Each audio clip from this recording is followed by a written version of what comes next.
সকলোকে এক নতুন ব্লগলৈ স্বাগতম। এয়া দেখিছে আপোনালোকে, এয়া আমাৰ গাঁৱৰ এই মানে ভিতৰলৈ অলপ সোমাই আহিব লাগে। এই জেগাখিনি আমজাৰি বুলি কোৱা হয় সাধাৰণতে। এয়া দেখিব পাইছে মানে এতিয়া চবফালে ধান কাটিছে মানুহবিলাকে। তো আমি মানে অলপ চাব আহিলোঁ, তো আপোনালোককো দেখুৱালোঁ। এয়া দেখিব পাইছে আমাৰ ব্ৰ একদম মানে মোবাইলতে বিজি আৰু কি ক'ব মানে একদম। এয়া দেখিব পাইছে একদম ৰাস্তাটো সৰু, যেনে তেনে আমি আহিছোঁ। তো আপোনালোকক অলপ দেখাইছোঁ, চাওক ধুনীয়া পৰিৱেশ। আৰু এইফালে আপোনালোকে দেখিছে নহয়, এই ৰাস্তাটোৱে আমি এইফালে হনুমান মন্দিৰ ডাইৰেক্ট চিধা পাবগৈ পাৰোঁ। এই আমচৈফালে সোমাই যোৱা ৰাস্তাটো শিৱকুণ্ড যাব পাৰি এইফালে।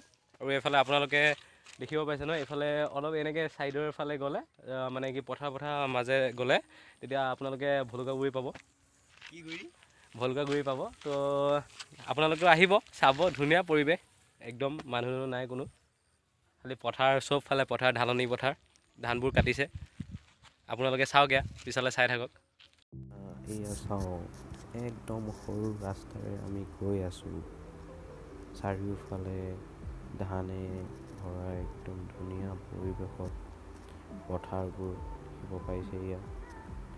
এয়া একদম সম্পূৰ্ণ গাঁৱৰ যি দৃশ্য সেয়া আপোনালোকক দেখাইছোঁ। চাওক, এয়া আমি গাঁৱৰ ভিতৰৰ ফালে যি পিছফালে সোমাই আহিলে এইবোৰ পথাৰবোৰ দেখিবলৈ পাওঁ আমি। চাওক আপোনালোক সকলোৱে, ইমান ধুনীয়া পৰিৱেশত আমি থাকোঁ। অসমখন চাওক, ইমান ধুনীয়া ধুনীয়া পৰিৱেশেৰে ভৰা, চাৰিওফালে ধাননি পথাৰ ধুনীয়াকৈ। এই ৰাস্তাটোৱে আমি আমচৈলৈও যাব পাৰোঁ, কিন্তু গাড়ী মটৰ যোৱাৰ ব্যৱস্থা নাই, সৰু ৰাস্তা পথাৰৰ মাজেৰে, সেইকাৰণে। কিন্তু ৰাস্তাটো বেয়া হ'লেও যিবোৰ ঠাই সেইবোৰ কিন্তু একদম মনোমোহা পৰিৱেশে ভৰা। এয়া চাওক, ইমান সৰু ৰাস্তা, অলপ উল্টা পুল্টা হ'লেই মানে তলতে বোকাত একেবাৰে কিবাহে হ'বগৈ। ইয়াত দেখিছে, আমাৰ ড্ৰাইভৰ ক্লিয়াৰ আছে, আমাৰ বৌয়ে চলাই আছে, বৌ। এয়া আগত এইফালে ঘূৰি যাব পাৰি, এনেকৈ লেফ্ট ছাইডে গ'লে আমি ভলুকাগুৰি পাম। আৰু সোঁফালে গ'লে আমি আমচৈ গেট ভিতৰৰ যি শিৱকুণ্ড আছে সেইফালে পামগৈ।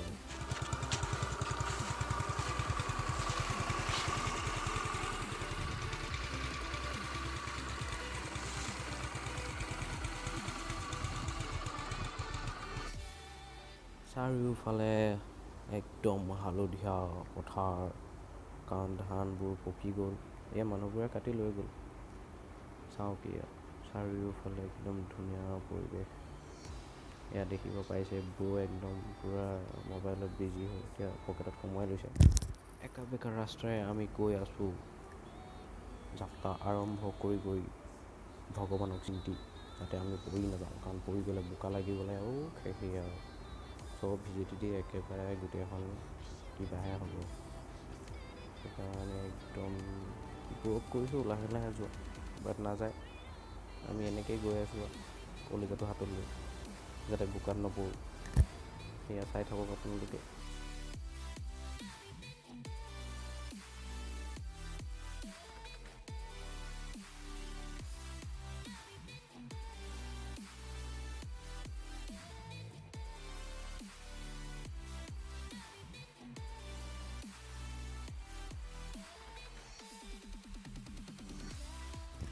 এয়া আমি গাঁৱৰ মানুহৰ ঘৰৰ পদূলিৰ আগে আগে গৈ আছোঁ।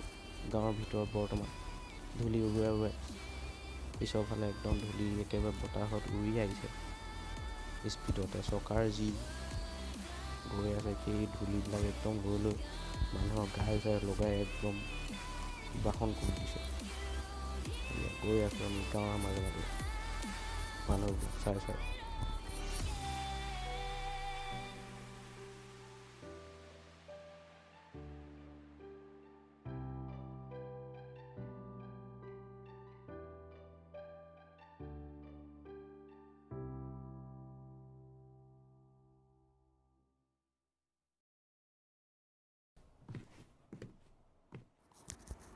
এইয়া দেখিছে নতুন ৰাস্তা বনাইছে।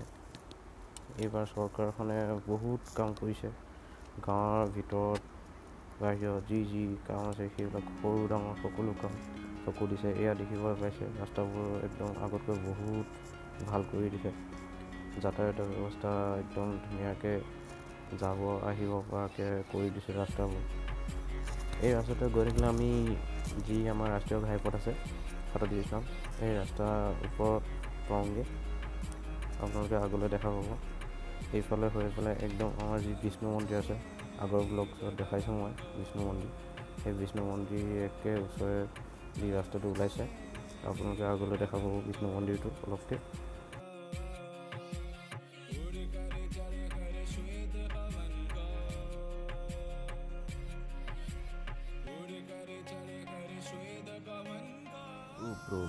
লাহেকৈ যোৱা বাপৰে, ইমান স্পীড ক'ত যোৱা, সেই ৰণলৈ যোৱা নেকি? ইমান স্পীডত গৈ পাই একদম উৰাই নিছে। সেই কি ক'ব মানে একদম।